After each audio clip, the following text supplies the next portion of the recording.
1935 سے 1937 تک آسٹریائی photographer wolf gang ووگرز نے ایران کے دور دراز علاقوں کا سفر کیا اور وہاں کی روزمرہ زندگی کو اپنے کیمرے میں قید کر لیا۔ یہ سیاہ و سفید تصاویر ہمیں ایک ایسے دور کی جھلک دکھاتی ہیں جب ایران کے دیہی اور کوہستانی علاقوں میں زندگی سادگی اور روایت سے بھری ہوئی تھی۔ یہاں کے قبائلی لوگ، جن میں شاید کرد یا بختیاری قبائل شامل ہیں، اپنے خاندانوں کے ساتھ بیٹھے، بچے کھیلتے، چرواہے بھیڑوں کی نگرانی کرتے اور بزرگ اہم باتوں میں مصروف نظر آتے ہیں۔ تصاویر میں خیموں کی زندگی، کچی مٹی کی جھونپڑیاں، اونٹوں اور کتوں جیسے جانور اور پرانی روایتی لباس پہنے لوگ دیکھے جا سکتے ہیں۔ ایک طرف بچے کتابیں پڑھتے ہوئے، دوسری طرف کوئی بانسری بجاتا ہوا اور کہیں لوگ حقہ پیتے بیٹھے۔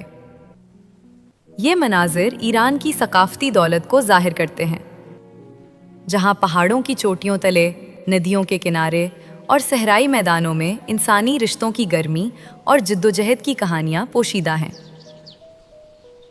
یہ تصاویر نہ صرف تاریخ کا ایک خزانہ ہیں، بلکہ ہمیں یاد دلاتی ہیں کہ وقت کیسے تبدیل ہوتا ہے، مگر انسانی جذبات اور روایات ہمیشہ زندہ رہتی ہیں۔